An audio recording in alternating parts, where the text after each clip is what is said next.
everybody, and welcome to another episode of Nerds at the Round Table, a weekly talk show where we react to and discuss the nerdy news. My name is Fred Sullivan, and with me, as always, is Jack Rooney. Wait, is this real? I don't know. Okay, well, We might roll that with wasn't it. bad. No, was fine. it? Was it? Yeah. I feel like you started to lose it somewhere in the middle. That was Fred's where we react Deathstroke, to. everyone. Yeah. Manu Bennett's Deathstroke specifically, but It's Fred's Manu Bennett's Deathstroke. yes, my interpretation of Manu Bennett's Deathstroke interpretation of Deathstroke. Right. Anyway, how are you? I'm pretty good. I'm surprised that we're in the episode. I don't know if we're. Do we want to make Yeah, this sure, the this thing? is- All right, this all is right, it. we'll keep going. Yeah. Let me know if you like that or not. Is everything's running? So yeah, we're podcasting. We're podcasting. We're doing a thing. Look at us. Hello, do this everybody. thing. How are you? Yeah. Anyway, we should actually probably talk. So, I suppose. how are you? You said you were. Oh well. yeah, I'm good. I'm a Yeah. little hungry. If I'm being totally Starving honest. right now. I'm gonna let you know that I am ravenous. The problem is, that we put it in order through Grubhub through Kelsey, just minutes before we started. Yeah, sorry, just minutes before we started recording, and now all I can do is think about that food because I know it's coming to me. So sorry in advance if you hear our stomachs growling through the Yeah. microphone. real bad. I'm not gonna lie, it could happen. It's about equal distance from my mouth, We'll and it's try and making talk- just as loud of noises. We'll try and talk loud enough to cover it. But I don't know, man. What about you? Nothing really. Have you been playing anything new? No, because my fucking PS4 is busted. Yeah, still. dude. I don't know. I kept thinking about like today because I had the day off. I had some other stuff I had to take care of this morning, but I thought about going to GameStop and trying to sort that out and maybe pre-ordering the PS4 Slim or whatever. Yeah. But I just never really got around to it. Like it was a busy day earlier on, but I still intend to do that soon because we found out, and we're gonna talk about it later. But we found out that the PS4 Slim is on its way within a week at this point. So what my thing is, right, is I'm gonna let you buy the slim version of it. Yeah. Let me know how it is. Okay. If it runs as hot, Yeah. and then I might trade in. I for mean, it's that my one. only choice right now, really, isn't it? Yeah. Well, we'll get into that. Yeah. As far as what I've been doing, Madden. More Still? Madden. Yeah. Shit, dude. The thing is that there hasn't been really any games that have come out Yeah. since then have really interested me. Mm-hmm. Tuesday, if you didn't know, BioShock. Yeah. Super excited about The that. thing is, I'm not that into remasters. Like, I could go and play BioShock again right now on PC if I wanted to. Yeah. And I don't. Because So- like I'm not really that interested in replaying those games, as good as they are, as amazing as they are. Yeah. Well, as amazing as one of them is. He said it. I did. So my thing is Kelsey has never played any of these games or seen Right. any of it. So I'm excited to play through the first one and see her react to it, because that the game is like a movie for Yeah. her. Like that, the suspense, the thrill to it, all I think is gonna be really good for her. And it's obviously just a reimagining for me. Yeah. Just reliving it all. So I'm super excited about that. Yeah, I mean, if you have a compelling reason to go through it again, I mean, like that's the reason that I started my second playthrough of The Last of Us, was because I was trying to show it to Kate and be like, look at this impressive thing. Mm-hmm. But the tutorial level is like hard to get through because like nothing interesting is really happening in the story yet. So to ask someone else to like sit down and like, hey, watch me relearn how to fight things, it's kind of like not really the same. Yeah. But you know. Yeah, no. So I think she'll find it enjoyable. But I was going through the list of all the games that like I want to buy coming out. The next one is BioShock, because it comes out on Tuesday. The one after that is Rise of Iron. So my thinking is I have to go Destiny expansion. I was like, I know that name means something to me, but like, It was like the record skipping. yeah. You're like, I was like, I knew that name meant something to me. I just couldn't place it for whatever reason. well, it doesn't mean anything to you. Well, So okay, fair enough. Yeah. But yeah, so my thing is that this weekend, I am probably gonna have to pepper in some Xbox One playthrough of it to level myself up to 40 to be ready for Rise of Iron. Okay. So that's not gonna be fun. No, that doesn't sound like fun, No. especially not for me. No, I like the end game content to Destiny. I do not care for the story or anything like that. You know what I'm really excited about that we might get to at some point today is Rocket League Rumble is I think out. Is it out now? I think it might be out. or soon. So I that's don't what know if I'm you heard looking. my stomach. Yeah, no, that's what I'm looking. Rocket League. I thought that was you. No, that was my stomach. No, but like that. If it's not out today, I hope it's out soon because that is probably the next thing I'm looking forward to. And they did say like early September, so It is early in September. Yeah. So there's that. I was gonna ask the championships, the world championship things, right? Is that this weekend? That's so that if you want to do it, it's got to be like today. Oh. I think that everyone signs up. Oh. Oh wait, or maybe we already missed the sign up. Oh.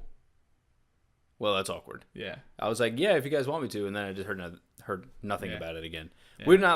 We would not last very long in the tournament. No, but I think we would could be do enjoyable. better than like The an entry level average scrubs. person. Yeah, sure. You know, like Yeah, no, I haven't played that game in months now, so it's I don't know how I'd play, but yeah, no, that'd be cool. If that is out, Rumble, I'd be down to play that. Yeah. But speaking of games that we're looking forward to, I do like games. it is officially confirmed that the majority of CD Projekt Red is working on Cyberpunk 2077. And I wanted to touch on this because we talked about it last. Please stop referencing your stomach. We talked about it last week on the show about how excited I was about it, and like now to hear that they are in full swing of development, like on this game. I believe they said that there are more people currently working on Cyberpunk 2077 than there were people working on The Witcher 3 at Witcher 3's peak development. Damn, So, going all in. I think that was what I read. So that means that they are doing Full bore. it. Yeah. They are going downhill Yeah. inside of a dump truck that has just no brakes. Like screaming, just getting that stuff taken care of. But ideally, this is the next thing that I'm gonna be like. This is my new division. This is my new like No Man's Sky. This is the game that I get excited how disappointing about. Division Hey, was? remember how disappointing No Man's Sky was? Well, you still play it. Sure, on occasion. But compared to the promise of it, I'm well aware that there was a bit of a letdown there. Point being, these are the games that I get excited about 2 to 3 years in advance that never pan out. Nope. And I keep doing it to myself, and maybe this is the one. You say that every Maybe time. this is the one, man. This is the one that You doesn't say let it me every down. time. Shut Like, up. maybe this is the one. Shut up. This is the one. This is the one. I'm committed now. This is the one. Yeah. Well, you This say and that. Eagle Flight are the only things I look forward to every single day. I still have to figure out if I want to keep my VR pre-order that I have. Yeah? It's expensive, one, but Yeah. I kind of want to play the Batman VR game. Nah. I just don't know if it's worth it. I'm not getting it on launch. I don't blame you. I decided a while back that I wasn't going to. It's not that I don't believe in it. It's just that it's not worth it to me yet. Unless you want to go halvesies on it. I mean, that could be something negotiated, but I don't know. We'll figure it out. Yeah. I really have to do some Put like you on the spot. Yeah, no, I know, but it's not. You know, I could probably say yes right now if I was a little bit more committed to what VR had to offer. But like, I think I'm still waiting a little bit on the outside. Yeah, no, I got you. Yeah, so anyway, CD Projekt Red working on that. Awesome. Yeah. Very excited about it. Do they actually have an announced like a release date for it yet? No, I don't even know if they have like a year that they've said yet. I was like maybe 2017. 2017 total like not out of the realm of possibility. Especially if they have this many people working on it. But Yeah. how many years did they work on Witcher 3? I have no idea. It's probably like Witcher 3? 3 released at the relative early side of this console generation, maybe 3 years after it started, 3 years after the console generation started. And I know that Witcher 2 was towards the tail end, I think, of last console generation. So it was probably like a 3 or 4 year development cycle. Yeah, so we're probably waiting a little bit. Yeah, I mean, if they have done the pre-production and they are in full swing now, I would say, given that their studio has grown in size a little bit, probably 2017 late. Let's probably say 2018 or to be safe. 2018 early. Yeah, probably. Or maybe 20. Never mind, I'm not going to make the joke. Dude, that is, I think, the most realistic timeline based on absolutely nothing. Based on my complete guesswork and here. yeah. I would say late 2017, like November 11th, 2017. mid, yeah. It could be a Sunday for all we know. Yeah, who cares? Yeah. So that's exciting though. Yeah. So, next piece of news for all you Nintendo nerds out there. For a company that is doing less impressive work. Oh, well, right now. Pretty much the epitome of in the dumps. Yeah, I mean... with the exception of Pokemon and Mario. Yeah. And if you didn't know, Mario is coming to the iPhone. Yeah, I heard about that. Yeah. What was that about while we're on the topic of Nintendo? I think it runs side to side and you flick up. So it's an endless runner? I think so. Yeah, I didn't really look at it. I was like, well, this is just them trying to get into the mobile market. That's sad. Whatever. Anyway, the news that we're actually trying to talk about, not the Pokemon game. Yeah. Or I'm sorry, the Mario game. Jesus. Is Metroid Prime Federation Force absolutely flops. Yeah, it falls on its face, busts its teeth, and just is in shambles. Apparently, according to Eurogamer, it tanked in like every territory where it was released. Yeah. And it's hardly a surprise to most people, especially I would say Metroid fans. So here's what I was thinking about. The last Metroid game came out like, I don't know, like 6 or 7 years ago, something like that. You would have a better idea than I would. I think that's when it was. I could totally be wrong. I'm not good at timelines. So it came out like, you know, the at least 5 or 6 years ago. And it was radically different from what the classic Metroid was. Like in that, I'm pretty sure it was a first-person game. Like it was this the one released for the Wii? Yeah. What we're talking about? Prime? Not Prime. Prime. You know, there was a Metroid Prime released. I'm not sure if that was the most recent one. Whatever. Point being, like that game was radically different from what Metroid used to be. And I'm wondering, is there anyone who still owns like a 3DS or a Wii U that like still remembers and still cares about what Metroid used to be enough that they would take the risk on this game that doesn't really look that great? And if you don't care about what Metroid used to be, do you care about this game at all? You're like, do you see what I'm saying? Yeah, it's kind of like the one guy that's like, Metroid, yeah, please be good. I've waited for so long. I just think like if the I guess what I'm saying is if the Metroid name carries any weight with you, this game is a little insulting. Yeah. And if the Metroid name doesn't carry any weight, why would you get it? Yeah, why would you get it? Like if you don't care about Metroid, then like you just know this to be a game that looks like cartoony, looks low budget, and like apparently isn't that great. Well, yeah, you could have seen that from a mile away, but yeah, it's questionable tactics, as we spoke about on the podcast previously. Yeah. About why you would even do this. You're using a name that people want the next Metroid game for, and not something that's a spin-off. Yeah. It never works. I can't name one iteration that this like something has worked like this before. Yeah, I mean, you either alienate your fans like at best, or you alienate your IP. Yeah, you end up destroying the entire like purpose of what it is you're trying to do. Yeah. It's just a little sad. Yeah, absolutely. I mean, they should have just released another Metroid game. Put your brains together and just do that. I mean, be loyal to your fans, as you haven't been in a long time. Yeah. But you maybe change the course at some point. Yeah. Hopefully, steer the car back on the road. But that doesn't seem to be the way that Nintendo's operating right now, so it's hardly a surprise. We'll have to see. Yeah. So speaking of other questionable decisions from other gaming companies. This one a little bit more of a personal betrayal. It feels like. Yeah. Sony has apparently blocked Bethesda's ability to add modding support to the PS4. Yeah. And they will be blocking it for Fallout 4, which was promised a while back, and Skyrim, the remaster. The interesting thing is that normally companies are very tactful about how they say things and how they produce news and like how people are going to interpret it and everything. Bethesda was like, hey, we can't do this. It's their fucking fault. So don't blame us. Like, so the thing is, right, is that it's right now it's just a finger pointing game. Yeah. We haven't heard Sony say anything about it yet. Yeah. So this might be a little bit early into the development of it, into the development of the news. Yeah. So we haven't heard Sony's side of it, but if this is true, like, why? Like, I don't get it. I think kind of what Bethesda was saying was like something like maybe a guarantee of like quality control. Like they weren't able to like kind of. It's more difficult to maybe moderate the modding community You know, you don't know what people are going to try and do to the game. You don't know what people are going to introduce into the system. Like, it's been like that for however long on Yeah. PC. Xbox is obviously just dipping its toe in, but I can't think if it's the moderating for it as much as like they're blocking it for some reason, and I'm interested to see what Sony says. yeah. Like, what's the actual reason? I mean, the quote from Bethesda says some stuff, said that we're basically ready to go with this. And that, quote, Sony has informed us they will not approve user mods the way they should work, where users can do anything they want for either the Fallout 4 or the Skyrim Special Edition.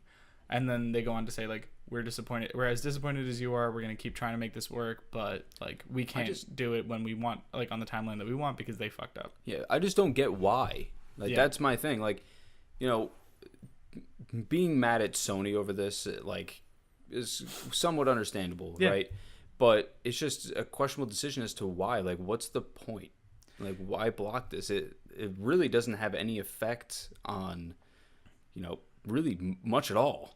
Yeah, if I mean, you really would, think about you it. wouldn't think. It's a fairly popular service apparently on Xbox. Like, it And seems to PC. be. Yeah, it seems to be. I think they said that something like people are accessing it via Xbox more than they are on PC, which is. Yeah.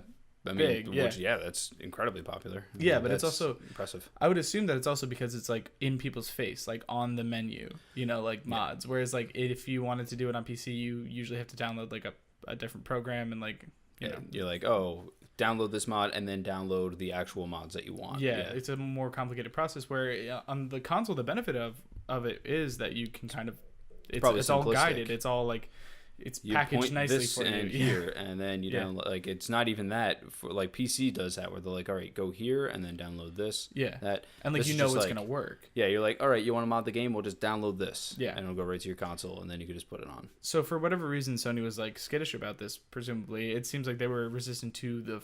I mean, Bethesda made it sound like it was an issue of freedom, like allowing players to do whatever they want, which is in some ways like antithetical to what Sony has been touting all this time about being for the gamer. For the gamer. Yeah, exactly.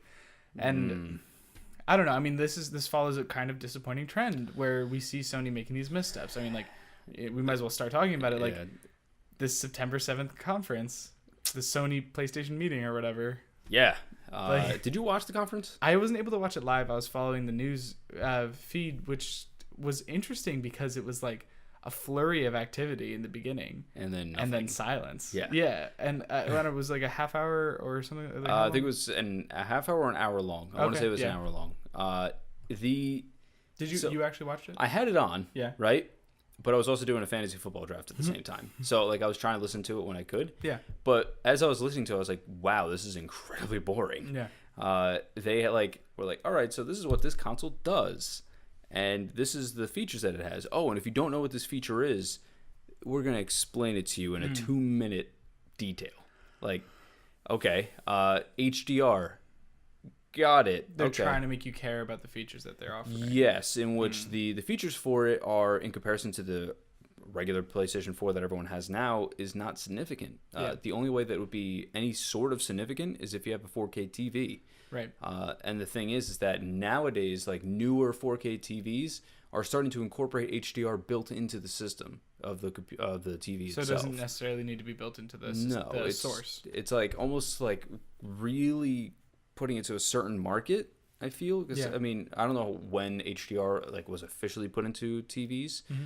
but maybe you're talking about like a 3 or 4 year timeline in which 4K TVs did not have this. Yeah. So I don't know. I mean I get it. It's a new This feature. is- You want to talk about it. So whatever. So like this is the market for this is the consumer who wants the prettiest looking PS4 video games, right? Yeah. And like what has been confusing about this from the beginning is that if you care enough about how video games look, I would argue that person probably already owns a console. And so Yeah. you're either encouraging them to get a second console, which people are gonna be pushing back against. Yep. You're then telling these people that what they bought a few years ago is like not good anymore. Well, they were like really trying to stress the fact that like there's nothing different. Like this is just a. Yeah, but then what's the point? Right? Right? That was Like- the thing. It was like, well, this console is a newer, better. It'll run games a little bit better, and it'll give it better graphic fidelity. But like this console isn't bad. Like it still does this, Yeah. including the fact, may I add, that the HDR support being put into the firmware update for the new PlayStation. So a normal PlayStation can do it. It's still going to be fine. Yeah. It can still do HDR. So I don't know what the point of this console is. Here's the thing. We mentioned this before. We had a long conversation when Sean was still here, when the rumors of the Neo first started coming around, right? Yeah. And that was when we thought it was going to be even bigger than it actually ended up being. That's when we thought it was going to be even more significant. Yeah, that's when we thought it was going to be like a Scorpio-esque kind of machine. And what we ultimately decided at the end of that conversation, or at least I decided, and it seemed like you guys kind of agreed, was that at best this is pointless. At worst, it's insulting.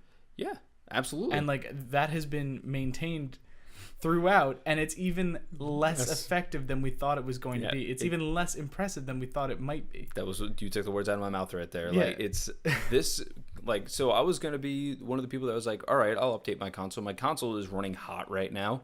Yeah. I could probably use an upgrade that maybe it'll allow the games to run a little bit smoother. Yeah. Maybe my console's not stressing out as much. Yeah. But I don't see the necessity for it. And that's when I spoke to you about earlier, where I was like, if I'm going to let you try the Slim, let me know how that runs. Yeah, and like that's the real joke of it, right? Like so they announced the Slim simultaneously, and that is a way more exciting console. Yeah. Like a smaller, cheaper PS4, more energy efficient. Not that I really care about that, but I will soon because I'm gonna have to start paying for electricity. Yeah, electricity sucks. Like that, all of that stuff is very exciting to me, right? And like especially now, we spoke about it last week. My console jumped off a cliff. I'm just thinking of your console. It's so sad. Yeah. No, but so I need a new PS4, and so not only is the PS Slim perfect for me, it's coming at the perfect time in a few days, right? Yeah, absolutely. It couldn't have been better timing. Yeah, pretty much.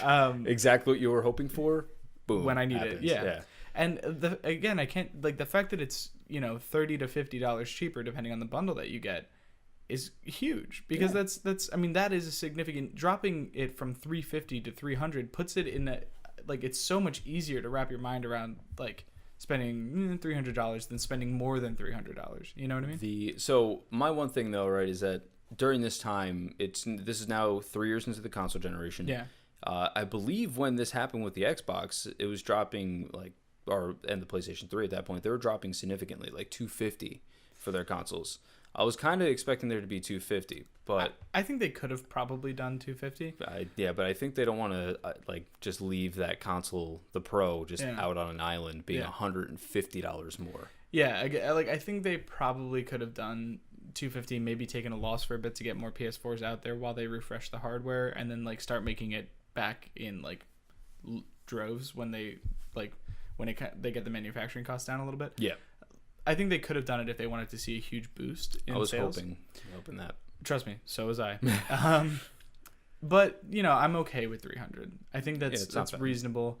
Especially things are a little bit more expensive now than they were a couple years ago when they were refreshing those consoles. Yeah. And if I remember correctly, they were doing the Elite refresh for the Xbox, which did add some different features, more storage and more power and everything like that. Are you talking about the 360 or the one? The 360 Elite. Yeah, if you're talking about the black fatter Elite, it was just hard drive space, and they gave you what they said was a better cooling unit and less likely to fail. Less likely to have 50%. It still had failure. Nah, jeez. Well, whatever. Point being, they were trying to add more to it at that time, and which makes it more impressive that they were trying to drop the cost. This just seems like they're trying to simplify what's already there. So, I don't know. I don't know how the cost should break down. I'm not an expert in that field, but I'm okay with 300.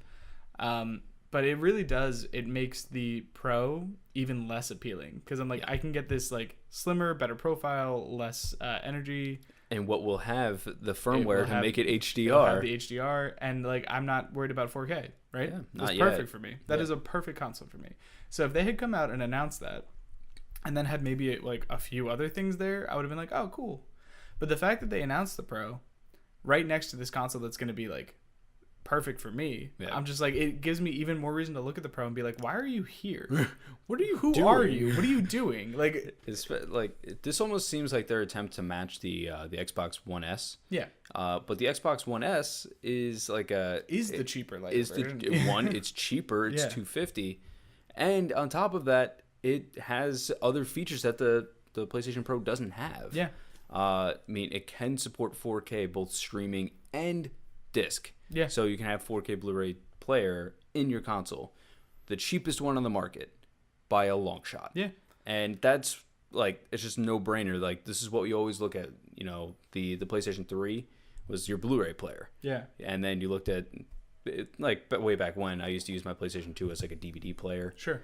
But, you know, it's, like, them putting this into it is like, all right, well, they're fully securing the 4K capability, making sure that it's there. Yeah. And then the Scorpio is actually going to be a powerful console. Yeah. That is going to have, you know, 4K capability and everything like that, and they're going to be able to make sure they perfect it now. Have they talked about what the price of the Scorpio is going to be? No. That could That's be the what only worries saving me. grace of the Pro. Yes. Is the fact that, like, the Scorpio could end up being significantly more expensive, and it puts the Pro in a completely different light. So the thing is, right, is I don't think that the Pro and the Scorpio are comparable in any way. They're not, but if you think about them as the higher end version of both consoles, and one is like $600 for the 4K and the extra power, and one is $450 or for the extra for the 4K, you know, and I mean, it does have a better, like, GPU and stuff, right? It's got like 4.2 teraflops. So you're talking about for the Pro? For the Pro. Not much. That's It's what I heard. not a huge jump. Okay. It's not like what the Xbox One S to Yeah. the new console is going to be. Yeah, but okay, so yeah, but if you are trying to consider them as, like, the more powerful version, 4K capable of both consoles, then maybe I think you it consider lines the more Pro. along with the The One One S. S, probably. But maybe behind closed doors, Sony's working on something bigger. I don't know, man. Maybe they're just like, maybe that is what Neo actually is. I think this is a misstep. I think they goofed it up, and, like, I don't think you can put out another console. Like, I don't think you get Not for to a in while. 2 years, maybe 3 years, another 3 years. But at that point, like, we're just waiting for a new one. What do you like? Why are you doing that then? You Yeah, know? I don't know, man. It's worrisome. But the thing is, with the Xbox, with the Scorpio, I'm sorry, they say that it's gonna, like, end their console generations. Like, that is gonna be their big Their new rig. style. Yeah. That's their big rig for the while. Like, that might be Xbox 2, whatever you want to call it. You know, before it was 720. But They are compelled to. Microsoft is compelled to end console generations because they have such stupid fucking naming conventions that, like, Yeah. if they tried to do another console generation and put a new kind of name on it, people would just be like, "What are you doing?" yeah, well, yeah, it's interesting. No, that's but obviously a stupid point, but the other thing is that they're moving more towards, like, a PC gaming centric kind of way, like with the Xbox Play Anywhere program, yeah, where you can play it on both PC and your Xbox. That's where I think, like, when they're saying they're kind of trying to get rid of console generations, they might be making just so, like, a stream box, right. almost, you know, not a Steam box, but a stream box. Like, Sure. you're streaming the games to your console. They're going to play in 4K capability. It's going to be more like a PC than it is a console. Right. But we'll have to wait and see. Yeah. I mean, that's not coming out until what, 2017? Something like that. So, but we'll see. I don't know. I feel like we're just complaining a lot. That kind of is, like, but I mean, Sony I don't like to do that. But... did not do No, the fans justice on this one. And that's, I mean, like, I talk about it in, like, I don't know, explosive terms or whatever. Like, it's insulting to their fans, and it's like, you know, these are obviously dramatic. But at the same time, like, they do, like, those terms do reflect real emotions that I feel. Like, I'm just like, why are you doing We this? are Like, fans that picked up the PlayStation on day one. yeah, we it's were like there. a little bit of confusion, a little bit of disillusion. Like, people, you know, I don't know, like, why. I don't feel, like, betrayed, but at the same time, I am, like, It's you a know, little kind of like a slap in the face almost. and, like, pile on top the fact that my console died.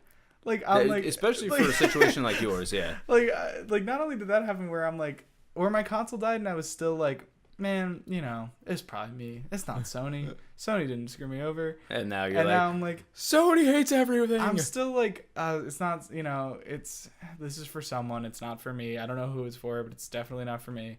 But, like, it's like it's death by a thousand cuts. Like, little things are chipping away at my enjoyment of Sony and their PlayStation and their product. And, like, I still love the games. I still, you know, I still prefer this ecosystem to Xbox. Yep. I think I haven't used an Xbox in a little while. It got a little bit better. Yeah, and it is and always has been the exclusives that have kept me here because like I just don't really care about most Xbox exclusives, so that's probably never going to change. But the time when I felt like I was on the team that was like, doing the right thing for the community has ended. I mean, it feels like it has, at especially least right now. because Xbox has really turned things around. It's both, Yeah. I feel like Sony is kind of going a little bit down. Microsoft's coming a little bit up in terms of like their communication with the community. They're doing things for their community. Yeah. It's Sony hasn't completely fallen off the cliff yet, but they are leaning a little bit. Yeah, I mean, it's there. Keep in mind that they're still doing great in terms of sales and everything like that. Sure, yeah. And we'll have to see after this announcement as to where their sales projections are and everything like that. But the part where I felt like they were here for me, though, that's it just feels like it just doesn't feel right, I guess is the word. But keep in mind that I was going to buy the Pro. I was like, well, if this is going to be an upgraded console, I will buy it. And like now, I'm just not going to do it. Do you ever feel like we're maybe too invested in how these companies do? Yeah, but at the same time, like it's what I love. Yeah, Like, I guess it's like it's my team. I don't know. Well, I still like sports too. But... I know, but that's what I'm saying. Like, I don't care about sports really. So like, is this kind of what it's like? I don't know. I guess in a way, yeah. I don't know. Anyway, we let's complained enough about Sony. We gotta get out of gaming for a bit, and I think I do have some good news for you. Yes. Do you wanna go ahead? Yes, I'll read it. If you all have not already known, we spoke about it last week actually about one of the possible actors to play Deathstroke in the new Batman standalone movie or in Justice League. It has officially been announced that Joe Manganiello will play Deathstroke in Ben Affleck's Batman standalone film. And boy, am I happy about it. I think this guy is going to kill it. He's been waiting for this role. Yeah. Waiting for it. And honestly, kind of looks like Manu Bennett. He does a little bit, and they both. I don't know. I don't know what the face for Slade Wilson is, but it's very like very serious, Yeah, well, the thing is, right, is we don't know how this guy is going to perform. He hasn't had this big of a role in anything, right? But given the opportunity, I think he might be able to kill it, and I'm very excited for the opportunity. Yeah, I want to see how it turns out. I am excited. I think Deathstroke is an interesting villain. Yeah. And I don't know if he's going to be. I think we kind of spoke about it. Like, I don't know if he's going to be the primary villain of the movie.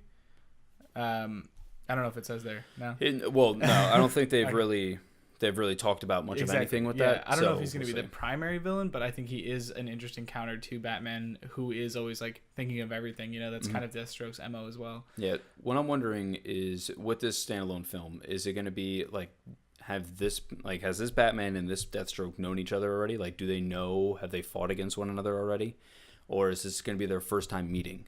That's kind of like what I'm going through. Because if you, like, him and Deathstroke battled head to head and nobody's won so far, and it's been multiple meetings that like build up that kind of interaction, I'm like, that could be dope. Yeah, I mean, that would be really cool. I don't know if I would enjoy a like first meeting storyline more than I would enjoy that. That does sound interesting. Yeah, where it's like a battle of the wits. Like, I know they what kind of know each other. Like I know your moves. Like, you're gonna do this, and he's like, nope, I changed it. I'm gonna do this instead. And like, it's just an ever countering battle. I think that would be really cool. They would have to like really, if they're gonna do that kind of like in medias res thing, for their storyline with each other, I think they would really have to kind of explain who Deathstroke is. Like, why have they been able to go back and forth like so much? Why is Deathstroke able to do this to the Batman? Maybe they'll do like a Suicide Squad intro. Yeah, something. Yeah, where they're just like, everyone loved that, right? Deathstroke, Slade Wilson, mastermind, tactician, kills everything. Yeah, has not failed to kill once. And it's like, oh, well, this guy's apparently really good. But I would actually like to see it in a different light. Maybe Batman is going like on his computer and he's going through like past reports and like trying to match it with the crime that just happened. Yeah. And he's like, and he pulls up all the incidents that Slade Wilson has ever been a part of. And he's like trying to match the MO, and he finds it. And like, you see all the stuff there. Yeah. And you're kind of like, oh shit, this guy's badass. Yeah. I mean, they could do clever things where they don't really have to explain it, but it is evident, Yeah. I would like for them to maybe explain it a little bit rather than leaving it to the people's imagination. Yeah, well, their perception, being able to pick it up and figure out what is going on, because some people might not know who Deathstroke is.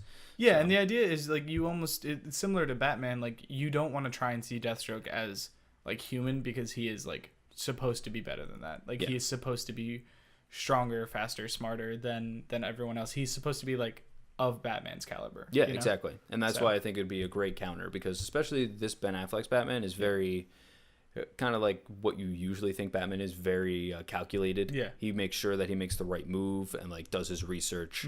That's why I think it would be cool if they have met in the past and they do that little back and forth. And maybe they'll introduce some more characters from the Batman universe. Yeah, I mean, and like I guess that's what I'm saying is like, you don't want people walking away from it being like, why did Batman have such a hard time with just like this one really prolific criminal? Yeah, because he's supposed to be more than that. You know? So that's what I'm mercenary. hoping for. Yeah, yeah. You know, like that. He knows it's his job. It's his craft. It's his craft, and he's the best in the world at it. Like that. That's what I'm interested in. But and you're obviously a fan.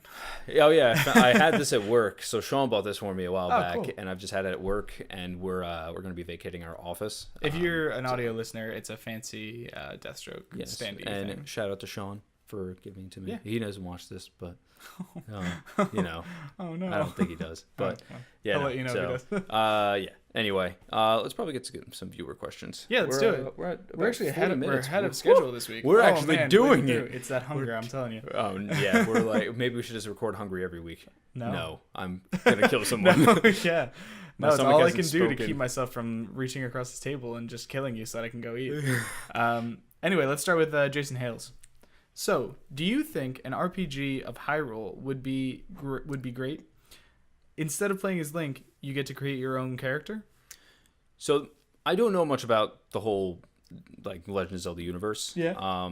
You know, it would be interesting. I think doing that in any universe is cool, especially if you're invested into it heavily. Yeah. Like that's kind of like Xenoverse was for me. Is like you get to create your own character. Yeah. Fucking awesome.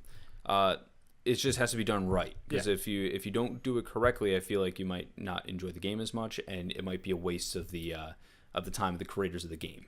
Yeah, I mean, like, so really, like, I don't know. Legend of Zelda is so not an RPG in so many ways that like you are really just thinking about the setting then, and the characters that inhabit that world. Like you can't really think about any comparisons to Hyrule itself. So as far as like, I guess temples that could be used as dungeons, for people to have to go in and explore and like fight monsters there and stuff like that. I guess. I mean, I mechanically, I think it could work. Yeah. They would have to do a lot of tweaking, obviously. But as far as creating characters in that world, like, it hasn't set itself up well for that. Like, everyone of import is either a villain, a hero, or like a damsel in distress. You know what I mean? Yeah. There's no like. I haven't seen any character that you would be able to look at and be like, well, he has like this certain like wardrobe, even, like just to kind of give like the city guards are doofuses. The villages are even dumber. More doofus. Yeah, they're even more doofusy. Bigger doofusy. Yeah, like the everyone else is either too old or like a hero or the villain. You know, they don't give it a lot of like space to be able to do that. Exactly. It's not a world full of heroes. You know what I mean? But I guess, I mean, it would be interesting to see how they would construct that world. So yeah, I think it could be pretty great. But it'd be interesting. Yeah, for certain. Definitely. I mean, you look at Dragon Ball, you don't see that as being an RPG. No, but I mean, there are a lot of heroes in that world. Yeah, that's so what like I mean you could have different, like that presents the opportunity for maybe like different classes or different, whatever. And like, but I mean, that game was still garbage, but it was a cool concept. It was a cool concept. No, I mean, really it wasn't what I was hoping. I played that game for like an hour and I was like, With that said, I have Xenoverse 2 on pre-order. There you go. Special edition. For the statue. Mainly for the statue, but I have for the game too. Yeah. So, anyway, next question comes from our boy Andrew Minimas, aka @2roundsleft on Twitter. He asks, I assume that this would be the main topic, but oh wait, we already talked about this. But can you discuss the PlayStation conference from the 7th? We did. Sony flopped. Hope you enjoyed our conversation. Actually, I believe my description at the very beginning of the topic was kind of perfect. They tripped, fell, slammed their face on the ground, lost all their teeth, and they were just a wreck. Pretty much accurate. So, Joey Malone wants to know, so since the PlayStation hardware has been revealed, are you getting a current Slim or Pro to replace your dying PS4? We kind of touched on this as well. I'm getting the Slim. I could probably go out for a current, but at this point, like, why not just go for the... Why not try it? Yeah, like... New experience, more maybe energy efficient. Cooler. Yeah, it's smaller, which I like the idea of.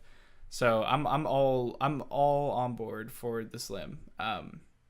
Though that said, if I didn't have a dead console at home, I would have no reason to go purchase it. Yeah. So like I don't think it's worth upgrading for. I don't think either of them are worth upgrading for, but if you are looking for a new PlayStation to buy, I think the Slim's the way to go. Yeah, my current PlayStation is great in the winter because it really just heats my room up. I just save energy in that way. Yeah. But during the summer, it kind of sucks. Yeah. Because it gets really hot.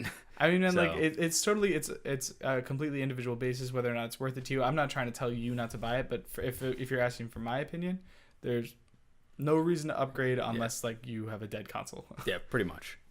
So that's pretty much it. Yeah. But anyway, next question comes from our boy Patrick Searles, aka at PSILoveYou2 on Twitter. What's going on, man? He asks, also, he has 2 questions. That's right. Yeah, let's start with the first one. The first one, he asks, have you been playing Bloodborne Chalice Dungeons? 1 cut your health to 50%. Least favorite bullshit mechanics? One cuts your health. One hit cuts your health to no, 50%. No. I think what he's saying is that one rule of this Chalice dungeon is that it immediately removes 50% of your health capacity. That sucks. Yeah, it does fucking suck, especially in Bloodborne. That's true. You get hit a lot. I have played Chalice dungeons in the past. I got a couple. It's a confusing system, like everything else in Bloodborne. It couldn't just be straightforward, but like you go into these Chalice dungeons and get these ingredients basically to create new chalices to go into these other Chalice dungeons to like literally just on and on and on forever, right? But a lot of them present these different like circumstances and these different like challenges to you. And I guess this one cuts your health in half, which sounds like maybe the worst thing you could do to someone in Bloodborne. Does not sound ideal. But I don't think I ever got like deep enough into them to experience anything like that. But I mean, this kind of ties in with his next question, which is also ever had any frustrating times with boss fights or artificial difficulty? And absolutely I have in those challenge dungeons. Oh, okay. Like I've never I can't remember like any specific bullshit mechanics like the ones he's talking about. But as far as like overly difficult boss fights, Bloodborne is the king of that. To the point that like there's this one semi-secret boss, so if you're like just getting into Bloodborne, I guess don't listen. But it's like you have to do all this stuff to go like find this one specific boss. Mm-hmm. And she has so many like hit kill moves. And like Bloodborne's basically an RPG, so you should be able to build your character in such a way that they don't instantly die every time. But at that point, like you're investing so much in one thing that you're weak in another, and like you're not doing any damage to this. So I just hate like so many of the bosses in that game, and that's why it ends up feeling so good when you can beat them. Any examples for you? So the biggest one for me was probably Devil May Cry 2, way back on the PlayStation 2. So there was time and time again I would try to play it and couldn't beat it. And basically, spoilers for Devil May Cry 2, the culmination at the end of the boss is every boss you face in the game at the same time. Oh wow! But it's like literally just like a blob monster, and it's just like all like you can pick and choose which ones are going to fight first. But obviously you get through the mechanics of all that, kill one, and then you get through, I think it's like 6 bosses. Mm-hmm. Then they all form into like the devil, and you have to fight the devil. And the devil is a pain in the dick. And I was there playing. The devil with is Sean. a pain in the dick. He is a pain in the dick. I was playing with Sean, with him next to me, and I was doing it, and I was like, oh my god, I'm gonna die. I had this much health left. Mm-hmm. I jump up, and if you've ever played Devil May Cry before, there's a devil trigger. But the devil trigger in that game was absolutely obnoxious. It was like you became like this giant dragon demon, and I was just shooting lightning bolts out of my hands. Oh. And I managed to beat it. But nice. It took me like months to do that. And I like was just so excited I jumped up and down. There's probably other games as well. That's the one that comes off the top of my head. Yeah. So next question comes from Chris Richardson. Do you think Sony has dropped the ball by not offering 4K Blu-ray player in the PS Pro? Really thinking of Scorpio instead. I think they dropped the ball in more places than just that. But that is bad. That is not good, especially because the Xbox One S does offer it. It is cheaper. Again, like Sony, I mentioned this before we started recording. Sony pioneered that technology, right? I believe they own, like, I guess the company is called Blu-ray or whatever it is. I thought so. But I think it is something along the lines of, like, that is not 100% theirs, maybe it is like a third-party company that... It's like a conglomerate, whatever it is. Conglomerate.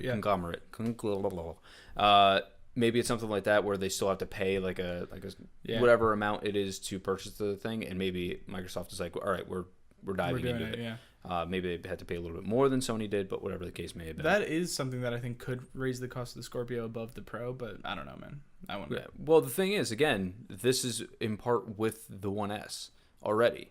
That already has the same It thing? has the 4K. Fuck, I keep forgetting about that. Yeah. No, I know it has the 4K. I didn't realize it has the 4K Blu-ray you can do too. What is happening? Like, that's what I'm saying. Yeah, Like, that's I why forgot. like the 1S is like, this is why I'm saying the Pro and this are comparable, because the 1S is actually an upgrade in system power, as well as it does have the 4K capabilities. Yeah. Whereas the Pro is an upgraded console, not full 4K capabilities. It does streaming only. Yeah. So you can stream YouTube and you can stream Netflix. But the 1S will allow you to do both, stream as well as have discs. Now, is it a big deal as of right now? No. And I mean, it might be to you. Sorry if it is. And I just kind of shit all over it. But there's only like 5 or 6 movies released a year that are 4K Blu-ray. And they're expensive. Yeah. They're like $35 Dang. for a Blu-ray. I might be mistaken on that price, but when I checked Batman versus Superman, it was $35 at Best Buy. So, I mean, is it a big feature? Yes. I mean, especially if you are believed to own that technology, kind of weird that it's on your console. Yeah. But especially when you had this much time to talk about it and put it in. But I mean, given there was probably manufacturing time, they've probably been working on it forever. Right. But a little bit frustrating. You want to take the next one? I might have to sneeze, so I'll get it started. Jake James Lugo asks at Venomous Fatman, Venomous Fatman 1. What do you feel is the most toxic gaming community ever, and what would you change about it to make it better? I can't tell if I have to sneeze still. So we discussed this previously. The two that I think of are basically Call of Duty. Call of Duty mainly, like, I don't know if it's, what's the word he uses? Toxic. I don't know. Venomous is in his name. I don't know if toxic is the word for it. It's just kind of like degrading there, but it's easy to mute people in Call of Duty, so that's something. I'll tell you though, I feel like one of the worst ones is Gears. Yeah. Because the people that have been playing it since Gears of War 1, you're talking about this game now being released for 10 years. Yeah. Someone that's playing every iteration of the game and like knows the functions, and like there's just a complete new person playing that game, or especially if you're on that person's team and you're not performing well, you are going to get berated. Yeah. And there are people in that game that are cool, like they're perfectly fine, but I feel like the people that take that, especially with the group of people that I played with that were very serious, very hostile. I have seen that, man, and like there was a time when I started thinking about like toxic gaming communities, and I'm like, am I like watching one happen right now whenever I play Gears with you guys? I mean, I'll be honest with you, I was kind of in part to that problem. Yeah. The thing was, I was super confident in that game. We would win a lot. Yeah. And as soon as you see someone like fucking that up for you. Yeah, that's kind of like when it all comes out. And I'm not proud to say any of that. I mean, it's unfortunate, but I believe that is one of the more toxic ones. But actually, another one that I'll just throw out there for you as well. PC gaming, because of the topic we had last week about pirating. Oh, well, those damn pirators. Sure. I don't know if that's toxic in the same way that he's talking about, but you. Yeah, look at you.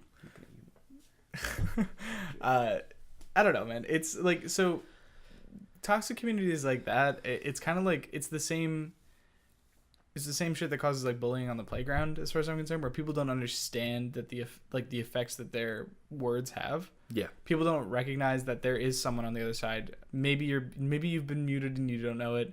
Maybe that person's listening to everything that you're saying. But like, if you were to say that to their face, like, could you? No, I mean, like, maybe it's me because I am kind of a more empathetic person. But like, could you live with yourself? Well, like yelling the things over the internet that you say to people, like, would you be able to say that to someone's face and then like not feel bad about it the next day? Feeling bad about it, I don't think is actually the problem. I think it would be actually the courage to say that to someone's face. No, but that's what I'm saying. Like, even if you did manage to say that to a person's face, what would you do with yourself the next day? Well, I'm dead inside, so I don't know. You're just fine with it.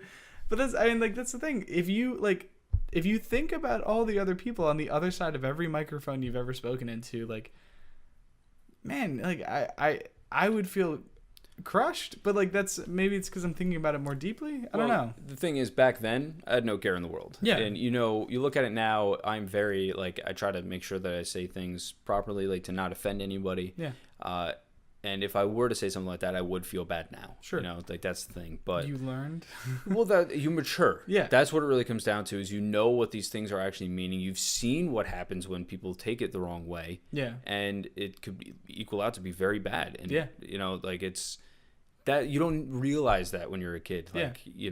You just kind of let it graze off of sure. you. But especially with like a bunch of like suicides and a bunch of homicides that have happened and everything like that over regard like certain remarks or a certain group or whatever it might be, like now you see those things as an adult that you don't see when you're a kid, and I feel like that's what makes you reconsider. Yeah, well, that's one, you don't say it at all. Yeah. And if you do, it's in the like the comfort, like the comfort of your own group of people that like you just say the things to say it, know, I guess. But and you're not as worried about what it's going to mean to those people because you know them, I guess. But like, yeah. I don't know, man. To me, it's gaming is one of the few opportunities where we have a community that is like constantly in easy contact with each other. Yeah. And it is an opportunity for building rather than tearing down in my mind. Absolutely. And like it's just so unfortunate that because a lot of the interaction happens in a competitive atmosphere, that you get these interactions with people who aren't ready to reach out, who aren't ready to see themselves as part of a larger community, Yeah. And that's the thing, like, we've met a lot of really amazing people. That's what I was going to say. Absolutely amazing people. And to think that, like when I was younger or something like that and I'm playing an online game, I could have been yelling at this person that I've met now. Yeah. Like, and I would never know, they would never know, but maybe like I made that person feel like shit one day because they had an off game. Like, that's the kind of thing, like, I think about, like, that is a real person. There is someone on the other side of that. I might never meet them, but there is a real person there, Well, the way I look at it, like, especially after meeting the people from the Kind of Funny community and everything like that, like, if I were to just be friends with them beforehand and their positivity and, the way their outlook on certain things is so much brighter than like what I had when I was younger, not to say that I had like a bad upbringing or whatever it might have been, but like the people that I played with at that time and like that I played video games with and I hung out with had a little bit different of a demeanor to them. It's, we're assholes to our friends, like that's that kind of situation. Whereas, I feel like with the Kind of Funny community, it's much more pick me up, build me up, like we support each other kind of situation. Never had that until the Kind of Funny community, so that's just, you don't want to have that taken away from you when you're in online. But anyway, it's a touchy topic, but yeah, no, it's an interesting one. Thanks for sending us that question. Great question. Do you want to take the next one now that you're not gonna? I'm not gonna sneeze anymore? So the next question comes from Angel Urbana, aka V Silent Angel on Twitter. Asks, favorite movie this year that isn't a comic book film. Excited for any left this year. Now, the funny part was... so we did a little prep work on this one. We had to. And I realized that the only movie I've seen this year that isn't a comic book movie, and it's not like I go see like all these comic book movies, I've just only seen like 2 this year, is Finding Dory. So... I mean, that's something. It was good. It had many parts that made you laugh or smile. I didn't feel like it was as interesting as the original, but it was a good movie. Yeah. I mean, so that's something. We had to do prep work because I was like, man, I think I've only seen comic book movies. Yeah. But I found out that I have seen 2 movies this year that are not comic related. Yeah, there you go. And I can't remember the first one already. 10 Cloverfield Lane. Yes, that's right. 10 Cloverfield Lane was all right. It wasn't my kind of movie. It was more like a psychological horror type thriller. Yeah. And then it took a turn for weird at the end. Okay. Which is all right. It was fine. Horror movies never end. It wasn't really even a horror movie. Oh, okay. It was really a psychological thriller more than anything. Then the other movie I've seen, which I actually say was probably my favorite, is Central Intelligence, featuring Dwayne "The Rock" Johnson and Kevin Hart. The movie itself, meh. But what you're really going to watch that movie for is the interactions between Dwayne Johnson and Kevin Hart, in which I think that's exactly what I got and exactly what I was looking for. Cool. a little long. I think it was like 2.5 hours, if I'm not mistaken. So it was a little lengthy, but it was actually a pretty good movie. If you just look for that. Anything in particular you're looking forward to for the rest of the year? I can't think of anything that is not comic related. Those are the only ones I follow. Yeah, so. Pretty much. So, sorry. And now the last question is maybe the most important we've received. And it's probably the best question to end off on. Yeah. Kelsey Lewis, who we know. Yes, my girlfriend. Says, dinner is here, and boy, is it delicious. So I'm going to go ahead and let you close out the show, and I'm going to go. Don't you dare walk out. You have to stay here. Go ahead, close it. I hate everything. All right. So thank you guys so much. Sorry, this is a little bit shorter of an episode. One, the news was not as plentiful this week, as well as there was kind of just not as many questions.